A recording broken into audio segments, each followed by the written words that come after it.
자, 원소와 주기율표 시작을 하게 될 건데, 우리가 새로운 행성을 탐험을 하고 거기에서 새로운 물질을 발견을 하려고 우주로 계속 탐사선을 보내고 있어. 왜 보낼까? 화성에 왜 달에 왜 탐사선을 보내서 거기에 있는 시료를 채취를 해오고 분석을 할까라는 겁니다.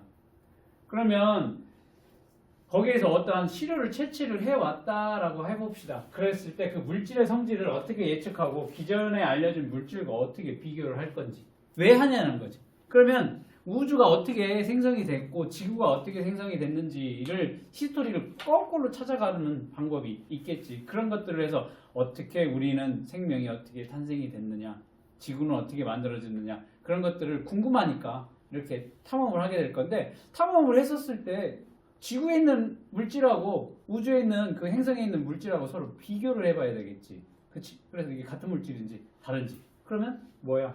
이런 식으로 이번 다룰 제목이 뭐니? 물질을 구성하는 그 성분에 대해서 알아볼 거다라는 겁니다. 자, 물체와 물질. 자, 야구방망이가 있어. 야구방망이는 뭘로 만들어지겠어? 나무로 만들어지게 될 겁니다. 나무로. 그러면 이 야구방망이는 우리는 물체라고 얘기를 할 거고, 나무는 우리는 물질이라고 정의를 내리게 될 겁니다. 자, 물질의 성질을 봅시다. 물질의 성질에 따라 물체의 기능이 다르기 때문에 생활 속에서 쓰임새가 다른 물체를 서로 다른 뭘로 만들까? 물질로 만들어 사용을 하게 된다라는 겁니다. 이게 이제 이전에 배웠었던 내용입니다. 요거를 조금 더 구체적으로 자세하게 한번 과학적으로 알아보도록 하겠습니다.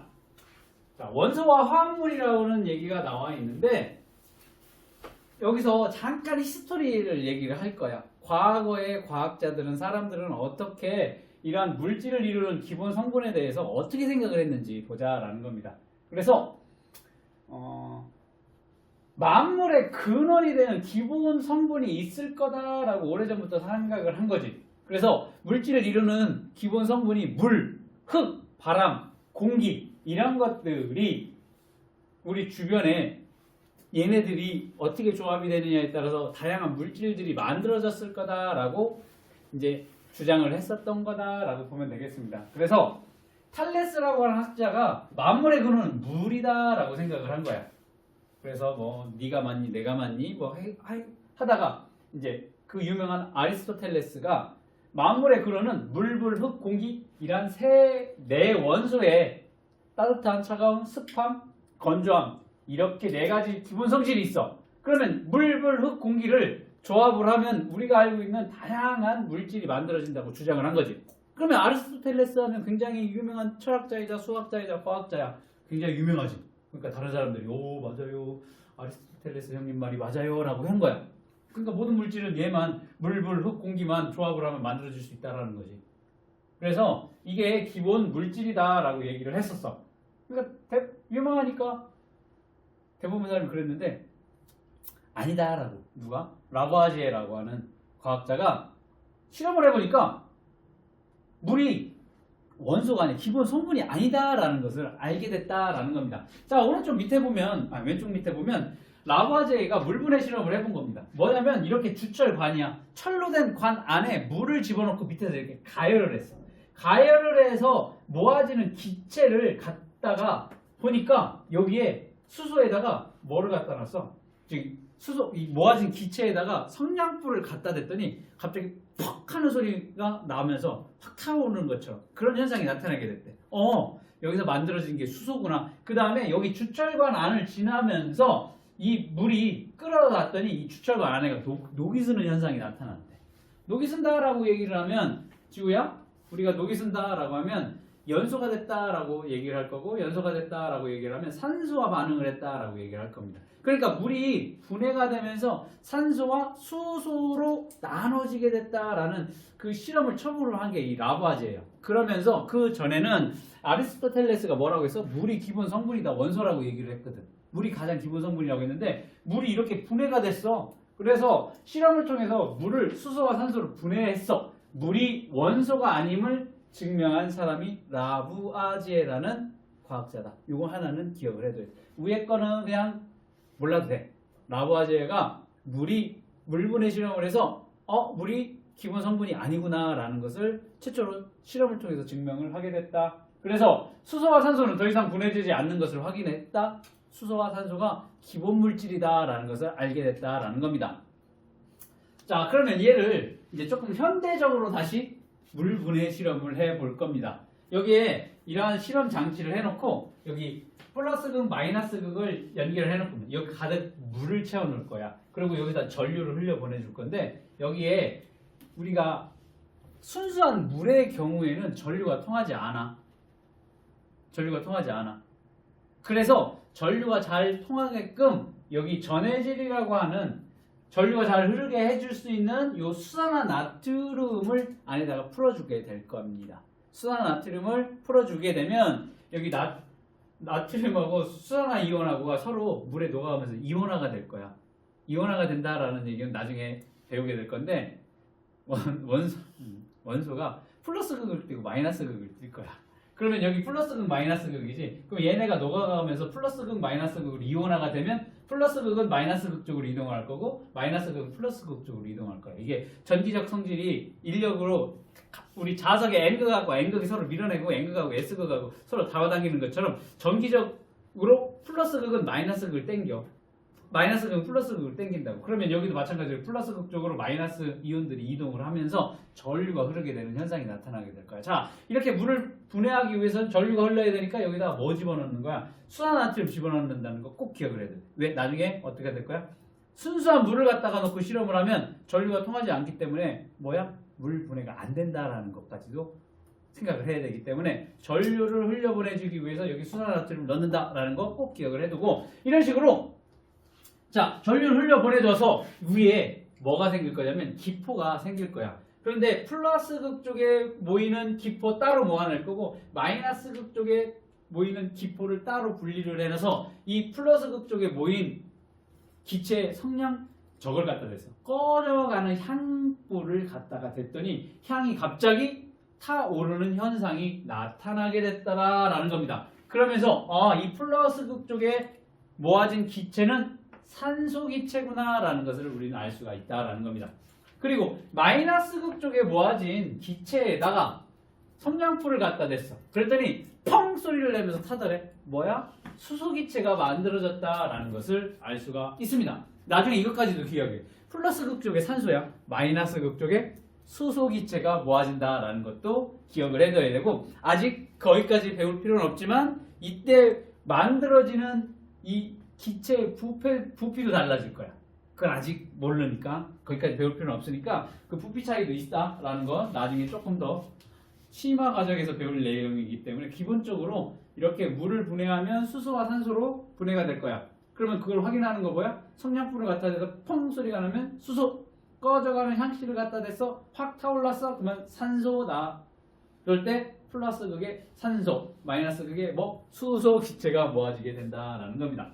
자, 이런 식으로 물을 이렇게 전기 분해를 했더니 뭐가 만들어졌어? 산소와 수소로 나눠지게 됐다라는 겁니다. 그러면 물은 물질을 이루는 기본 성분인 원소가 아니다라는 것을 우리가 알 수 있겠다라는 겁니다. 자, 그러면 원소 얘기가 나왔으니까 원소가 뭐냐라는 거야. 원소. 자, 우리는 지금까지는 물질을 이루는 기본 입자 얘기를 했어. 물질을 구성하는 성분을 우리는 입자라고 얘기를 했지. 입자. 맞아? 입자. 그런데 오늘부터는 그 입자를 조금 더 구체적으로 세분화해서 원자와 분자라고 하는 형태로 이제 알게 될 겁니다.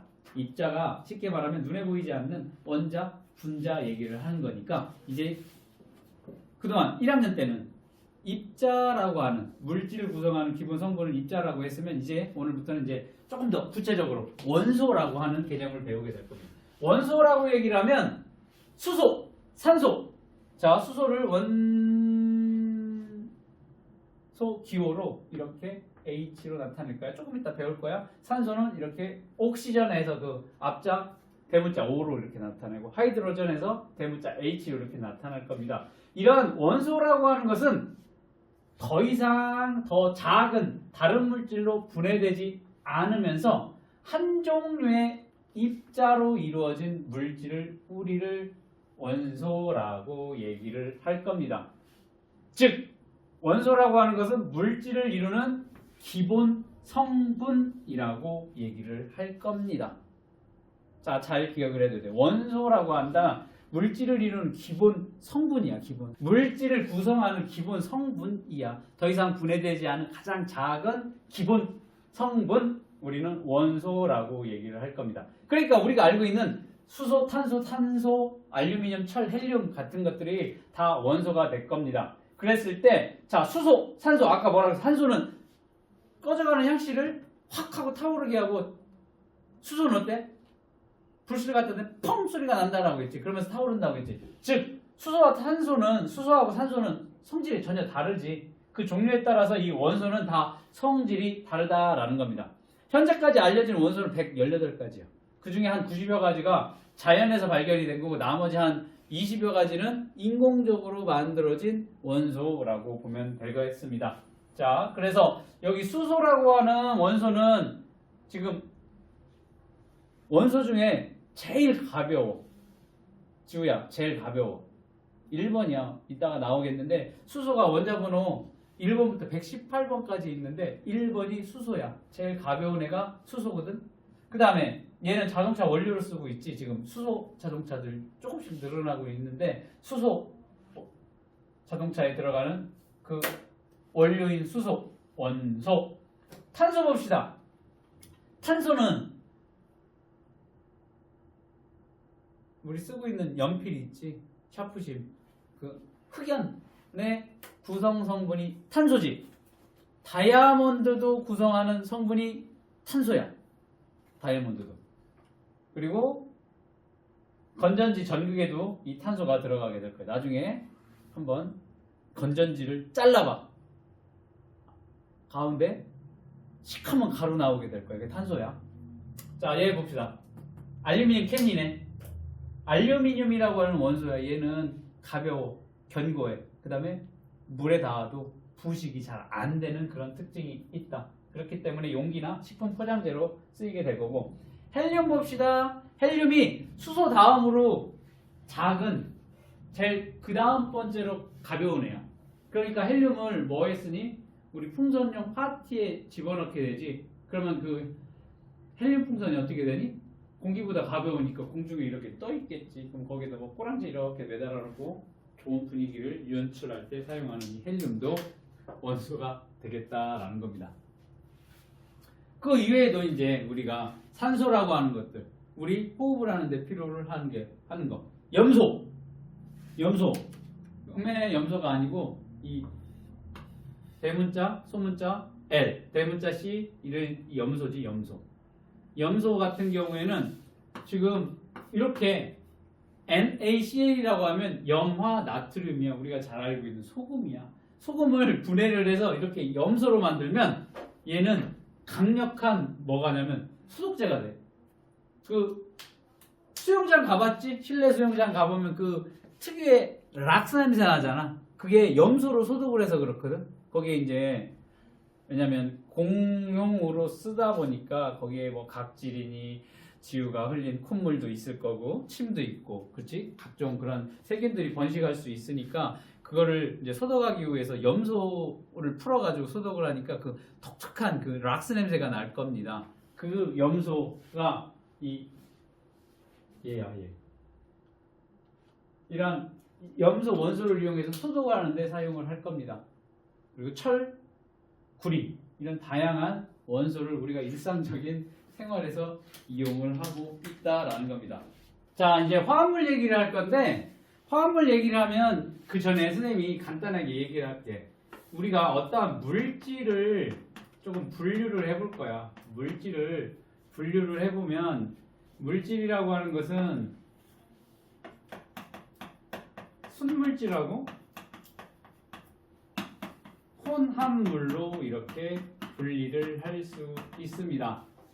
그러면 이 순물질 같은 경우에는 하나의 원소로 이루어진 원소 물질과 하나 이상의 원소로 이루어진 화합물이라고 이렇게 분류를 할 수 있습니다. 자, 혼합물은 균일 혼합물과 불균일 혼합물로 이렇게 분류를 할 수가 있습니다. 이제 물질을 이제 나중에 배우게 될 건데, 이렇게 물질을 구성하게 되면 이제 순물질하고 혼합물로 이렇게 분리를 하고, 순물질은 호돈수 물질과 화합물로 분리를 하고, 그 다음에 혼합물은 균일 혼합물과 불균일 혼합물로 이렇게 구분이 되어진다. 앞으로 이제 차곡차곡 배우게 될 건데, 오늘은 이 순물질에 대해서 이제 보게 될 겁니다. 순물질. 자, 순물질 중에서도 이제 화합물이라고 해서, 순물질에 보면 호돈수 물질과 화합물 두 개로 나눠지게 된다라고 했는데, 여기 보면 물과 같이 두 종류 이상의 입자로 이루어진 물질을 화합물이라고 해서, 자, 여기 보면 물이야, 물. 자, 이거를 물이라고 하면 아까 뭘로 이루어져 있다고 했지? 물을 분해했더니 뭘로 분해가 됐어? 수소. 산소. 그렇지. 물은 물 분해를 해봤더니 수소와 산소로 이루어졌다라는 것을 알 수 있었어. 이런 식으로 수소, 산소 두 가지 이상의 입자로 이루어진 애를 우리는 화합물이라고 얘기를 할 겁니다. 그러면 그 위에 호돈수 물질이라고 하는 애는 뭐가 되겠어? 여기 원소라고 얘기하는 거야. 원소. 원소는 우리가 얘처럼 금, 은, 수소, 산소 이런 애들을 우리는 호돈수 물질이라고 할 거야. 혹은 그냥 여기서는 우리 책에서는 원소라고 표현을 해놨습니다. 한 가지 물질로 이루어져 있는 애를 호돈수 물질이라고 얘기를 할 거고, 그 호돈수 물질들이 모여서 만들어진 게 화합물이 될 겁니다. 호돈수 물질이 합쳐진 게 화합물. 얘네를 이제 순물질이라고 얘기를 할 거고, 이 순물질들이 모여서 만들어진 게 혼합물이라고 얘기를 할 거야. 자, 혼합물, 이제 균일 혼합물 같은 경우에는 우리가 잘 알고 있는 것처럼 뭐가 있어? 균일 혼합물. 뭐? 공기? 공기에는 뭐가 있어? 산소도 있고, 질소가 78% 있고, 산소가 21%가 있고, 이산화탄소가 0.03% 있고, 아르곤이 0.93% 있고, 이렇게 일정한 비율로 섞여져 있는 공기가 대표적인 뭐가 될 거야? 균일 혼합물이 될 겁니다. 그리고 소금물, 식초 이런 것들이 다 균일 혼합물이 될 거고, 불균일 혼합물 같은 경우에는 우리 우유, 흙탕물 혹은 암석 같은 것들이 불균일 혼합물이야. 그래서 균일 혼합물, 불균일 혼합물, 얘는 투명해, 얘는 불투명해. 이렇게 구분을 하는 거 나중에 배우게 될 거니까, 일단 이렇게 물질을 구성하는 애들은 순물질과 혼합물로 이루어질 거고, 자, 혼합물이니까 얘는 일정한 비율로 서로 섞여져 있고, 이 혼합물 같은 경우는 집어넣는 거에 따라서 좀 달라지게 될 건데, 이건 나중에 배울 거야. 자, 이런 식으로 두 종류 이상의 입자로 이루어진 물질을 우리는 화합물이라고 얘기를 할 겁니다. 힘들 거야. 화합물, 혼합물 이름이 비슷하잖아. 혼이냐 화냐라는 것이. 혼합물의 경우에는 물은 수소와 산소가 반응을 할 때 일정한 비율로 이렇게 결합을 하게 될 거고, 소금물의 경우, 여기 아까 균일 혼합물이 소금물이라고 했는데, 소금물은 딱 100ml의 물에 소금이 한 숟가락 들어가도 소금물이고, 두 숟가락 집어넣어도 소금물이지. 그러니까 집어넣을 수 있는 만큼 녹일 수가 있다고. 그러면 농도가 다 달라지기 때문에 이 혼합물의 경우에는 집어넣을 수 있는 만큼 다 들어가게 될 거야. 1% 소금물이 돼. 2%, 3%, 4% 되는데, 이 물의 경우에는 1%, 2%가 안 된다고. 정해진 개수로 수소와 산소가 결합을 할 수가 있다라는 게 화합물과 혼합물의 이제 차이점이라고 보면 될 겁니다. 자, 그러면 이렇게 두 종류 이상의 입자로 이루어진 물질을 화합물이라고 얘기를 할 겁니다. 오늘 다 배울 거야. 물이라든지 염화나트륨, 소금이라고 하는 것들, 혹은 메테인이라고 하는 거, 염화칼슘, 이산화탄소 이런 애들이 다 뭐가 될 거냐면 화합물의 예가 될 겁니다. 자, 그러면 이렇게 호돈소 물질이라고 하는 하나의 원소들이 모여진 게 화합물이라고 얘기를 했습니다. 그러면 화합물은 서로 다른 원소가 결합해요. 새롭게 생성된 물질이 될 겁니다. 그렇게 되면 성분 원소의 성질과는 전혀 다른 새로운 성질을 갖는다라는 거예요. 이게 뭐냐면 아까 물이라고 하는 애는 수소와 산소가 결합하여서 만들어지는 게 물이라고 했어. 그러면 여기 봐봐. 수소, 산소 얘네는 뭐니? 기체야. 물은 뭐야? 액체지. 맞아? 이렇게 수소하고 산소는 기체고 물은 액체야. 그러면 원소 자체로 있었을 때는 기체라고 하는 성분인데 이게 화합물로 바뀌어가면서 액체로 바뀌었지. 뭐니? 성분 원소의 성질과는 전혀 다른 새로운 성질을 갖는다. 기체가 아니라 액체로 바뀐 것처럼 그렇게 생각을 하면 되겠습니다. 그러면 자, 이런 성분 원소들을 호돈소 물질을 갖다가 결합을 시켜서 화합물을 만들었어. 그럼 반대로 화합물을 분해를 하면 원소가 되겠네? 맞아? 이런 식으로 화합물은 화학적인 방법으로 다시 원소로 분해할 수 있다라는 특징을 가지고 있습니다. 자, 그러면 원소가 아까 우리 지구상에 존재하는 원소의 개수는 118가지라고 얘기를 했습니다. 그러면 이런 원소가 결합해서 다양한 화합물들을 형성할 수 있습니다. 그렇다 보니까 화합물은 원소의 개수보다 훨씬 많다라는 겁니다. 이 얘기가 뭐냐면 수소하고 산소를 결합할 거야. 그래서 수소 2개와 산소 1개를 결합하면 H2O라는 물이 만들어지게 될 거야. 자, 수소 2개하고 산소 2개를 서로 결합을 할 거야. 그러면 얘는 뭐가 과산화 수소라는 물질이 되게 됩니다. 수소와 산소로 이루어져 있는데 그 개수가 달라지게 되면 물이 만들어지고 과산화수소가 만들어져. 즉 얘보다 어때? 만들어지는 다양한 화합물들이 다양함으로 화합물은 원소의 종류보다 더 많겠다라는 겁니다. 자, 대표적인 화합물 봅시다. 물, 수소와 산소로 이루어져 있어. 그리고 우리 생명체도 마찬가지로 물이 70%를 차지하고 있습니다. 생명활동에 필요한 필수적인. 그렇지? 화성에 물이 있느냐 없느냐? 맞아? 물이 있느냐 없느냐가 굉장히 중요해. 왜? 물이 있어야 생명활동이 일어날 수가 있기 때문에 어딜 다른 행성을 가서 탐사를 했었을 때 가장 먼저 보는 게 뭐야? 물의 흔적이 있느냐, 물이 존재가 있느냐.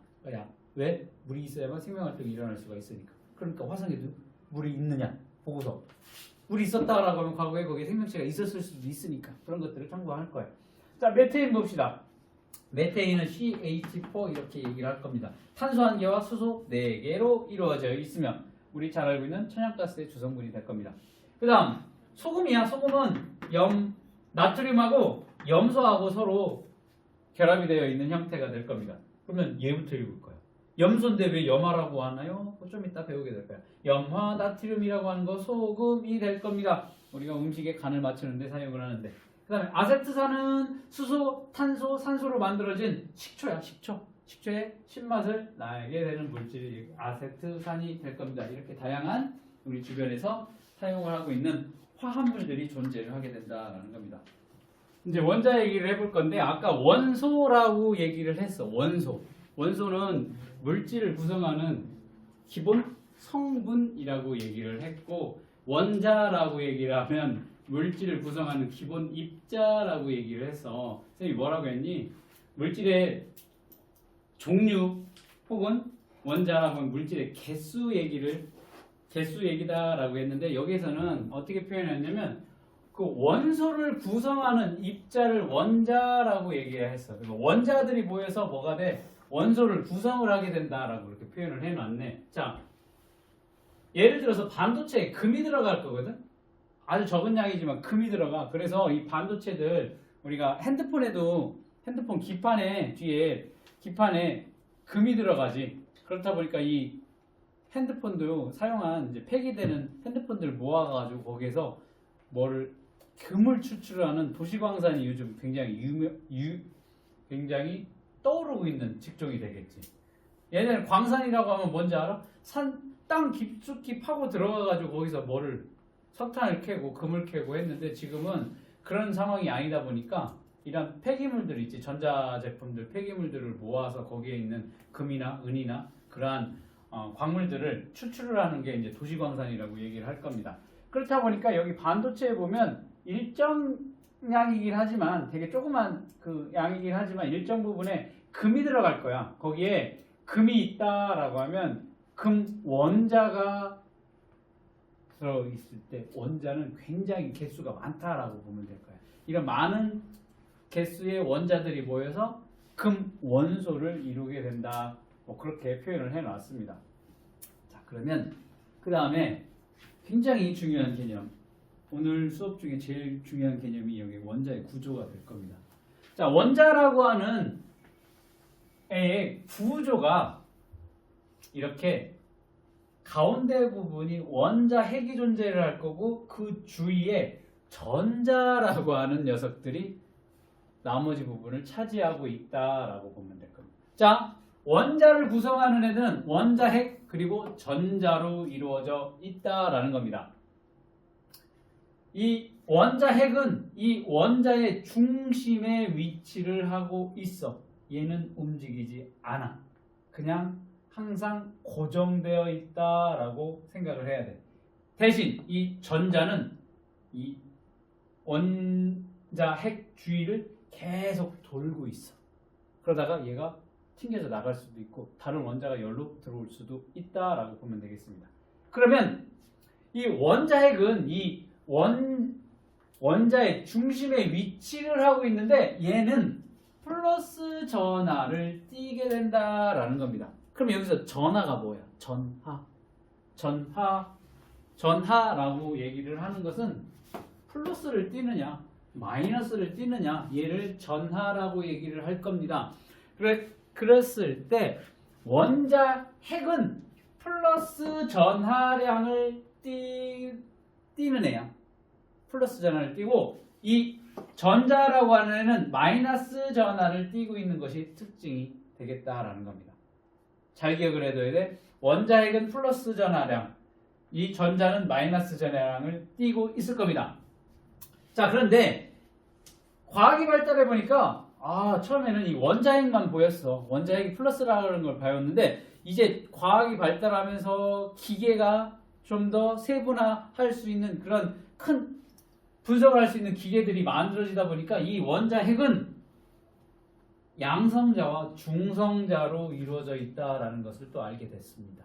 그래서 여기 보니까 양성자 2개와 중성자 2개로 이루어져 있는데 여기 보니까 여기 원자 핵은 플러스 전하량을 띠고 있는 애가 있더래.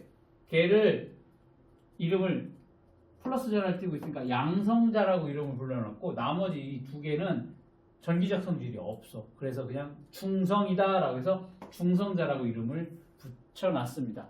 그러니까 양성자와 중성자가 서로 붙어 있으니까 얘는 전기적 성질이 없어. 0이기 때문에 이 양성자에 의해서 얘 원자 핵은 다 뭐를 띠고 있어? 플러스 전하량을 띠고 있다라는 특징 무조건 기억을 해둬야 될 겁니다. 자, 이렇게 원자 핵은 원자의 중심에 있어가면서 움직이지 않아. 그런데 얘는 플러스 전하량을 띠고 있어.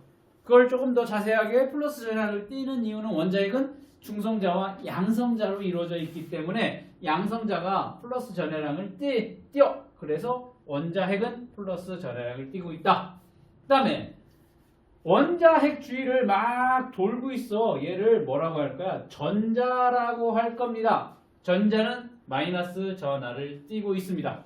전자 하나가 있으면 마이너스 1, 전자 2개가 있으면 마이너스 2, 전자가 100개가 있으면 마이너스 100의 전하량을 띠고 있습니다. 이게 이제 전자의 특징이 될 겁니다. 자, 그러면 이렇게 원자의 특징을 보게 되면 이 원자라고 하는 애는 원소를 구성하는 가장 작은 단위라고 했는데 얘는 굉장히 크기가 작아. 얼마큼 작냐면 이 금원자 3,500만 개를 이렇게 한 줄로 쭉 연결을 해놔야 1cm가 될까 말까요. 그 크기가 굉장히 작다라고 보면 되겠습니다. 그리고 우리가 보통 이렇게 원자라고 얘기를 하면 이 원자 핵과 그 주위에 전자가 돌고 있는데 여기 여기 비어 있어 공간. 이 비어 있는 공간까지를 다 포함해서 원자의 크기라고 얘기를 할 거고 원자의 종류는 아까 118가지가 있다라고 했습니다. 그 원자의 종류 118가지는 크기가 다 다르다라고 보면 되겠습니다. 그래서 여기 원자를 나타낼 때 전체가 이게 하나의 원자라고 이렇게 표현을 했었을 때 이 원자 핵의 크기는 굉장히 작다라고. 나머지는 다 비어있고 얘는 되게 작아. 그래서 왼쪽에 비교를 해놨어. 우리 축구장이냐? 축구 경기장 하나를 원자의 하나의 크기로 비교를 해보자라고 하면 그 축구장 바닥에 있는 개미 한 마리 정도가 원자 핵의 크기라고 보면 될 거예요. 나머지 대부분을 차지하는 있는 것은 빈 공간이라고 보면 되겠습니다. 그만큼 원자를 구성하고 있는 원자 핵의 상대적 크기는 굉장히 작아. 그런데 원자 핵의 크기는 이 축구장 중에 하나 이렇게 개미 한 마리를 표현을 할 수 있을 정도로 굉장히 작은데 이 원자의 질량 대부분을 차지하고 있는 건 이 개미 한 마리인 원자 핵이 대부분의 질량을 차지하고 있다라는 겁니다. 전자는 그 무게를 무시할 수 있을 정도로 굉장히 가볍다라고 생각을 하면 되겠습니다. 그러면 118번째 원자, 지금 지구상에 존재하는 원자의 종류는 118가지라고 했는데 그러면 118번째 원자의 경우에는 전자가 118개를 가지고 있을 거라고.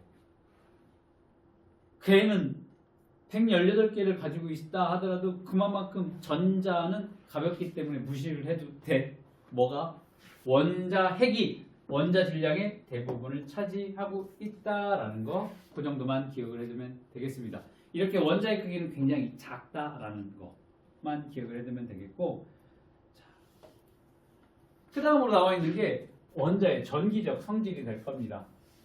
아까 양성자는 원자 핵은 다시 얘기할게. 원자 핵은 플러스 전하량을 띠고 있고 전자는 마이너스 전하량을 띠고 있습니다.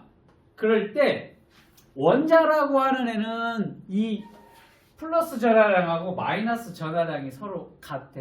즉, 자, 얘 헬륨으로 생각을 해봅시다. 얘가 2 플러스고 전자가 두 개가 있어. 그래서 얘가 마이너스 1, 마이너스 1이라고 했지. 그러면 이 마이너스 1 얼마야? 마이너스 2가 되지. 플러스 2, 마이너스 2 해서 얘는 헬륨이라고 하는 원자는 전기적으로 중성이다라는 겁니다. 자, 이런 식으로 원자라고 하는 애는 이 원자에게 플러스 전하량과 전자의 마이너스 전하량이 서로 같기 때문에 전기적으로 중성을 띠고 있는 것이 원자의 전기적 성질이 되겠습니다. 그러면 얘가 원자핵이 플러스 전하량, 전자는 마이너스 전하량을 띠고 있다라고 했을 때 이 원자핵을 조금 더 자세히 보면 뭘로 이루어져 있다고 했지? 양성자와 중성자로 이루어져 있다고 했지. 그러면 양성자가 뭐라고 했어? 플러스 전하량을 띠고 있으니까 얘가 전자가 두 개가 있다라고 하면 여기 양성자가 몇 개 있다? 두 개가 있다라는 것을 알 수가 있습니다. 그러면 뭐를 알 수 있어? 양성자의 수와 전자 수가 서로 같다라는 것을 알 수가 있습니다. 맞아? 양성자 수와 전자 수가 서로 같아. 같아야만 왜? 전기적 성질이 0이기 때문에 그렇다라는 겁니다. 원자핵의 전하량과 전자의 총 전하량 합은 0이야. 원자의 전하량 전체는 그래서 0이야. 그래서 전기적으로 원자는 중성을 띠고 있다. 라고 했습니다. 중성을 띠지 않는 애도 있어. 아까 잠깐 얘기했지만 원자핵은 얘는 움직일 수가 없고 항상 고정이 되어 있어. 근데 전자는 뺏길 수도 있고 빼앗아 올 수도 있어. 그러면 지금 얘가 플러스 2잖아. 마이너스 2잖아. 전자를 하나 이렇게 뺏겼어. 그러면 얘는 플러스 2가 되고 얘는 마이너스 1이 되겠지. 그러면 전체적으로 이 원자는 뭘 띄어? 플러스 2, 마이너스 1이니까 플러스 전하량을 띄겠지. 얘를 우리는 뭐라고 해? 양이온이라고 얘기를 할 겁니다. 그 다음에 여기의 경우에 전자가 하나가 더 들어왔어. 그러면 전자가 몇 개니? 하나, 둘, 세 개지. 마이너스 3이 될 거야. 얘는 양성자가 두 개니까 플러스 2가 될 거야. 그러면 플러스 2, 마이너스 3. 전체적으로 뭘 띄어? 마이너스 2를 띄니까 이렇게 전자를 하나 빼앗아 오면 얘는 뭐가 되는 거야? 이온이라고 하는 게 될 겁니다. 음이온. 원자 자체로는 중성이야. 그런데 얘가 전자를 잃거나 얻어오면 얘가 플러스 전하량이 될 수도 있고 마이너스 전하량이 될 수도 있고 이걸 이온이라고 얘기를 할 겁니다. 이것도 이제 그래서 원자는 플러스 전하량과 마이너스 전하량이 같기 때문에 중성이다. 전기적으로 중성을 가지고 있다. 자, 원자의 종류를 얘기하면 원자핵을 구성하는 양성자 수에 따라 달라지게 된다. 원자의 종류. 왜 그러냐면 전자라는 애는 금방 위에서 얘기한 것처럼 다른 원자로 이동할 수 있어. 내가 전자를 뺏길 수도 있고 내가 전자를 뺏어 올 수도 있는데 원자핵은 절대 움직이지 않는다라는 거 무조건 기억을 해야 돼. 원자핵은 안 움직여. 그렇기 때문에 전자가 이동해도 원자의 종류는 달라지지 않을 거야. 달라지지 않고 원자의 종류는 바뀌지 않아. 뭐만 바뀔 거야? 전기적 성질만 바뀌게 될 거야. 중성에서 플러스를 띠느냐 마이너스를 띠느냐 그렇게 전기적 성질만 바뀌게 될 거고 종류는 바뀌지 않을 거야. 원자의 종류는. 왜? 원자핵은 이동하지 않기 때문에. 자, 원자는 아까 1cm가 되려면 몇 개를 모아야 된다고 했어? 금원자 같은 경우에 몇 개? 3,500개가 아니고 3,500만 개지. 그러면 얘를 우리가 구조를 너무 작기 때문에 이해하기가 어렵겠지. 그래서 얘를 쉽게 모형으로 나타내면 우리가 훨씬 쉽게 이해를 할 수 있겠다. 그래서 원자 모형을 사용할 겁니다. 원자 모형을 나타낼 땐 이 가운데 원자핵의 양성자의 수에 따른 전하량을 표시를 할 겁니다. 리튬 같은 경우는 플러스 3 전하량을 뜰 거야. 그러면 원자는 중성이어야 돼. 그러니까 플러스 3과 같은 마이너스 3이 돼야 되겠지. 전자 한 개는 마이너스 1이 될 거니까 전자가 몇 개 있어야 돼? 3개가 있어야 된다라는 겁니다. 양성자 수와 이 전자 수가 서로 같아야 뭐야? 얘는 플러스고 얘는 마이너스 전하량을 띄니까 서로 중성이 될 거니까. 자, 탄소 봅시다. 탄소는 이 원자핵이 플러스 6 전하량을 띄게 될 겁니다. 자, 그러면 얘는 원자니까 전기적 성질이 중성이 돼야겠지. 그러면 전자가 몇 개 있어야 돼? 6개가 있어야 된다. 왜? 마이너스 6이 돼야 되니까. 얘 플러스 6을 서로 중성돼야 돼. 산소 봅시다. 산소는 원자핵의 전하량이 플러스 8이 될 겁니다. 그러니까 전자의 개수는 몇 개가? 8개가 있어야 된다라는 겁니다. 원자는 양성자와 중성자로 이루어진 가운데 부분 뭐라고 했어? 원자 핵 부분과 그 주위로 움직이고 있는 전자로 이루어져 있습니다. 한 원자를 이루는 양성자 수와 전자 수가 같으므로 원자는 전기적으로 양성자 수 플러스 전하량, 전자는 마이너스 전하량. 그러니까 전기적으로 뭐야? 중성이다라는 겁니다. 오른쪽에 나트륨 원자, 지금 나트륨 원자입니다. 보니까 여기 원자핵이 11이네. 양성자 수는 몇 개가 되겠어? 플러스 11이니까 양성자 개수는 11개가 되겠지. 맞아? 그다음 원자의 종류는 원자핵을 구성하는 양성자의 수에 따라 원자의 종류는 달라지게 된다라는 겁니다. 금방 이 원자의 종류는 양성자 수에 달라진다라고 얘기를 했었지. 전장에서. 원자의 종류는 뭐에 따라서 달라져? 양성자의 수가 몇 개냐에 따라 달라지게 된다라고 했어. 그래서 이 양성자 수를 이 원자 번호로 사용을 하게 된다라는 겁니다.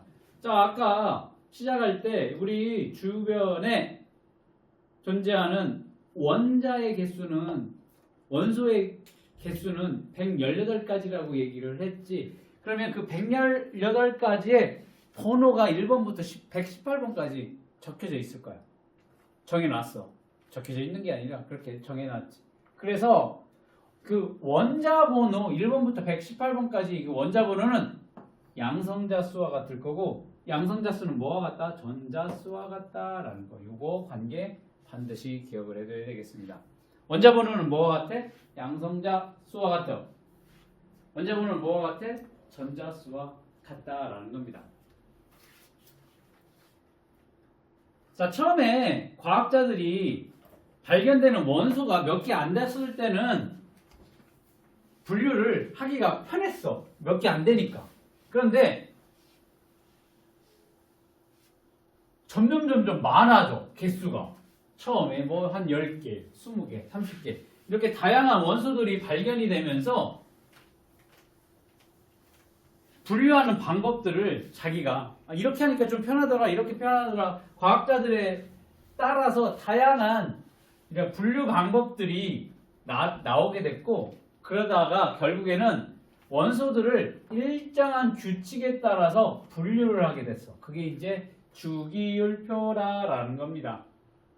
그래서 주기율표 보면은 여러 자, 원소들이 다양하게 굉장히 많이 발견이 돼서 얘네를 분석을 해보니까 성질이 비슷한 애들이 있다라는 거지. 그 비슷한 성질을 가진 애들끼리 쭉 배열을 해본 게 이게 뭐냐면 여기 나와 있는 것 같은 주기율표라는 거지. 이 주기율표를 뭐냐면 원소들을 원자 번호 순으로 나열을 해놓고 성질이 비슷한 애들을 어떻게 돼? 이 같은 세로줄에 서로 배열을 해놓은 것이 주기율표라고 얘기를 할 겁니다. 그래서 이제 과거에 최초의 주기율표를 만든 사람이 여기 나와 있는 것처럼 멘델레이프라는 과학자가 최초의 주기율표를 만들었고, 그 다음에 이제 최근에는 그 모슬리라고 하는 과학자가 제안한 주기율표를 지금도 사용을 하고 있다. 뭐 히스토리 얘기 안 나왔으니까 그냥 그렇게만 생각을 한번 들어봤다라고 보면 되겠습니다. 그러면 여기 주기율표를 보는 방법을 보면 여기에 뭐라고 되어 있니? 족이라고 적혀 있어. 여기 주기라고 적혀 있어. 그래서 여기 보면 여기가 1주기, 2주기, 3주기, 4주기, 5주기, 6주기, 7주기 이렇게 7주기까지 가로줄을 우리는 주기라고 표현을 할 거고, 세로에 뭐가 있어? 족이 있어. 여기 1족, 2족, 3족, 4족에서 18족까지 존재를 할 겁니다. 자, 그럼 요거 절대 까먹으면 안 돼. 1족부터 18족까지 존재를 한다. 세로줄이 족이야. 가로줄이 뭐야? 주기가 될 거고 7주기까지 포함이 되어 있습니다. 7주기까지. 됐어? 자, 그러면 여기서 제일 중요한 게 뭐냐면 여기 같은 세로줄에 있는 애들, 얘네 플로린과 여기 염소와 브로민, 아이오딘, 얘네는 비슷한 성질을 갖는 애들이야. 그 옆에 보면 여기 질소, 인, 비소, 여기는 너무 여기는 잘 모르니까 이런 세로줄 이렇게 있는 애들은 뭐야? 비슷한 성질을 갖는 애들이야. 자, 이렇게 성질이 비슷한 애들끼리를 어디다가 같은 세로줄에 위치를 해놓고 여기는 1번부터 118번까지 있을 겁니다. 얘를 양성자수 번호로 쭉 배열을 해놓은 게 주기율표가 되겠다라는 겁니다. 됐어? 그러면 여기에서 선생님이 뭐는 꼭 기억을 해둬야 된다라고 했어? 1번부터 20번까지의 이 주기율표 순서는 기억을 해둬야 된다라는 겁니다. 1번 수소, 2번 헬륨, 3번 리튬, 베릴륨, 붕소, 탄소, 질소, 산소, 플로린, 네온. 그 다음에 여기 나트륨. 이게 이제 외우는 방법이 여러 가지가 있는데 보통 이렇게 많이 해. 방법은 여러 가지가 있어. 그냥 외워도 돼. 근데 제일 많이 쓰는 방법이 이렇게 후, 해, 리, 회, 피, 아이고, 후에 리베 하고 피, 키, 이니, 오프너 이렇게 하고 그 다음에 나, 만, 알, 지 그 다음에 펩시, 콜라 그 다음 콜라 마시면 어때? 크하지 크하고 트름 나오지 크하 이렇게 대부분의 학생들이 다 이렇게 외워 처음에 안 외워지니까 그래서 여기 20번까지는 기억을 해두면 좋아 편해 문제 푸는데 편할 거고 앞으로 이제 좀 이해하는데 편하게 될 거야 주기율표라고 얘기를 하면 이 원소들을 비슷한 성질을 갖는 애들끼리 세로 줄에 놓고 배열을 했는데 여기 원자 번호 순서대로 나열을 했다라는 겁니다. 이 원자 번호는 양성자 수와 같고 뭐와 같아? 전자 수와 같다라는 거 기억을 해두면 좋겠습니다. 자 여기에다가 이제 조금 더 어려운 얘기를 해볼 겁니다. 자 1쪽이라고 했어. 1쪽을 보면 지금 얘가 1쪽이야. 그럼 여기 1쪽에서 얘 수소를 뺄 거야. 지금 보면 여기에 여기 안 나오네. 여기 우리 책에는 안 나오는데 여기에 왼쪽에 대부분이 다 금속 원소야. 금속으로 이루어진 애고 여기에 비금속 원소가 있고 여기 수소는 비금속이야. 기체지. 이렇게 여기 나머지 대부분 애들이 다 금속 원소야. 이 우리 주기율표를 보면 대부분이 다 금속 원소고 일부 비금속 원소 있고 여기 수소만 여기 따로 떨어져 있긴 한데 이렇게 이만큼이 비금속 원소고 일부 준금속 원소가 있어. 금속의 성질을 갖기도 하고 금속이 아닌 비금속의 성질을 갖고 있는 애들이 일부 있고 그 다음에 비금속 조금 그 다음에 대부분이 다 금속 원소를 띠고 있어. 그랬을 때 여기 1쪽을 보게 되면 1쪽에 수소하고 리튬하고 나트륨하고 칼륨이 있어. 그럴 때 얘 빼고 얘 수소 빼고 나머지 리튬, 나트륨, 칼륨 그 밑에 있는 애들을 우리를 1쪽 원소를 이름을 뭐라고 붙이냐면 알칼리 금속이라고 하거든. 이건 고등에서 나오는 거니까 몰라도 돼. 그냥 알칼리 금속이라고 이름을 붙여놨는데 얘네가 갖는 특징이 상온에서 얘네 리튬, 나트륨, 칼륨은 고체 상태를 띠고 있다라는 특징 기억을 해둬야 되겠고 얘는 은백색 광택을 띠는 금속이 될 겁니다. 그런데 얘네는 다른 금속에 우리가 금속이라고 하면 굉장히 딱딱하고 단단한데 이 리튬, 나트륨, 칼륨 이런 애들은 굉장히 물러 밀도도 작고 그래서 칼로 살짝만 잘라도 잘려질 정도로 무르다라는 특징을 가지고 있는 게 이 일족 원소들의 특징이 될 겁니다. 그리고 얘는 반응성이 커서 공기 중에 산소와도 잘 반응을 해. 그래서 잘라놓으면 조금 있으면 광택이 금방 사라지는 그런 특징이 있다. 그리고 물하고 격렬하게 반응해서 수소 기체를 발생한다라는 겁니다. 그래서 물에다가 얘 실험을 할 때 아주 좁쌀만큼 조금 떼다가 이렇게 물에다 집어넣으면 확 하고 이렇게 폭발하는 현상. 엄지손가락 집어넣으면 어떻게 돼? 펑 하고 터질 정도로 굉장히 물하고 반응성이 크다라는 특징이 있습니다. 얘는 공기 중에 산소하고도 잘 반응해. 물하고도 잘 반응하니까 어떻게 돼? 기름에 넣어서 물하고 산소하고 접촉하는 것을 차단해서 보관을 한다라는 게 특징이 되겠습니다. 자, 그 다음 여기 보면 18쪽에 애들이 뭐가 있어? 헬륨, 네온, 아르곤이 있습니다. 얘네를 18쪽 원소라고 얘기를 하는데 고등에서는 얘를 비활성 기체라고 얘기를 할 겁니다. 활성이 없는 기체라고 얘기를 할 겁니다. 헬륨, 네온, 아르곤. 얘네의 특징이 뭐냐면 상온에서 기체로 존재를 한다라는 특징을 가지고 있습니다. 그래서 아까 선생님이 얘네를 뭐라고 했어? 비활성 기체야. 얘는 다른 물질과 잘 반응하지 않는 애들. 그냥 혼자 있는 게 가장 안정된 상태를 가지고 있는 애들이 18쪽 애들이야. 그러니까 얘네는 다른 애들이랑 반응을 안 해.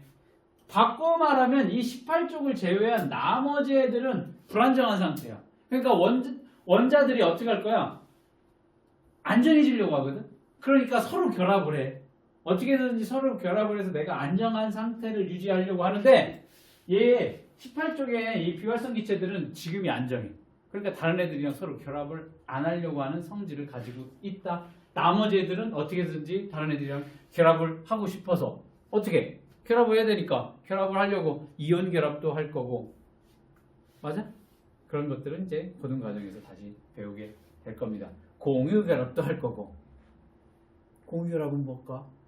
전자를 나눠 갖는 거. 뭐 그런 것들을 또 배우게 될 거야. 자, 이런 식으로 이것도 원래 안 나왔거든. 2015년도 교육개정에서는 이 내용이 없었어. 이게 고등에서 배우는 내용인데 고등에서 배우는 내용 일부 지금 2022년 교육개정이 바뀌어가면서 일부 가져왔어. 여기까지 가져오니까 힘들지. 자, 이렇게 주기율표에서 1쪽 수소를 제외한 1쪽은 금속원소로 뭐라고 했니? 이런 상온에서 고체고 은백색 광택 그 다음에 물르고 그 다음에 물하고 산소하고 반응성이 크다라는 특징 새롭게 나오게 됐으니까 이거 꼭 기억을 해둬야 될 거고 그 다음에 18쪽 원소 같은 경우에는 뭐야? 안정한 상태 상온의 기체로 존재를 한다. 뭐 그 정도까지는 꼭 기억을 해둬야 되겠습니다. 자, 헬륨 봅시다. 금방 얘기한 18쪽 원소의 헬륨 같은 경우는 다른 물질과 거의 반응하지 않기 때문에 반응하지 않고 공기보다도 밀도가 작아. 그래서 그 헬륨 아까 뭐라고 했어? 파티용 풍선에 헬륨을 집어넣는다거나 아니면 이런 비행선에 헬륨을 채워서 사용을 하고 있다라는 겁니다. 그런데 수소는 더 가벼운데요? 수소는 더 가벼운데 1번인데요. 수소는 보통 사용을 하지 않는데 아까 수소 확인하려면 어떻게 됐니? 불을 붙여가지고 퍽 하는 그렇게 터지는 현상이 나타나는 게 수소이기 때문에 수소 같은 경우에는 밀도가 더 작아서 위로 뜨게 하는 비행선에 넣으면 더 좋긴 할 텐데 폭발 위험성이 있어서 수소는 사용하지 않고 이렇게 헬륨을 사용을 한대. 자, 그 다음 네온. 네온도 마찬가지로 비활성 기체 18쪽이기 때문에 다른 물질과 거의 반응하지 않는다라는 특징이 있고 얘는 전극이 흐르는 관에 채워서 흐르게 되면 다양한 색을 나타낸다라고 얘 네온이 갖는 특징이 될 겁니다. 그래서 간판에다가 집어넣지. 간판에다 집으면 알록달록한 다양한 색깔 네온 간판이라고 얘기를 할 겁니다. 이러한 네온. 그 다음 아르곤이야. 아르곤 같은 경우에 얘도 다른 물질과 잘 반응하지 않아.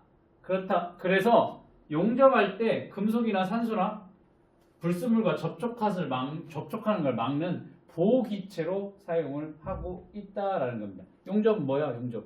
이 철판과 철판 사이를 서로 연결해 주는 게 용접이지. 그때 아르곤 가스를 이용을 하게 된다라는 겁니다. 그래서 고문서들 잘못 보관하면 색이 변하거나 아니면 잘못 보관하면 습기가 찬다거나 혹은 바스러지거나 뭐 그런 현상들이 나타날 수 있으니까 이 고문서를 보관하는데 식품을 보관하는데 형광등의 충전 기체 등으로 이러한 아르곤 가스를 사용을 하기도 해요. 왜? 얘는 비활성 다른 애랑 결합을 잘 안 하는 애기 때문에 다른 물질과 반응을 하지 않기 때문에 그렇다. 자, 원소들을 원자 번호 순서로 나열하고 성질이 비슷한 원소가 같은 세로줄에 오도록 배열한 표를 우리는 주기율표라고 한다. 원자 번호는 각 원자의 뭐를 얘기하지? 양성자 수를 얘기를 할 겁니다. 양성자 수를 의미한다. 주기율표에서 몇 쪽이니? 리튬, 나트륨, 칼륨 몇 쪽이야? 1쪽이야.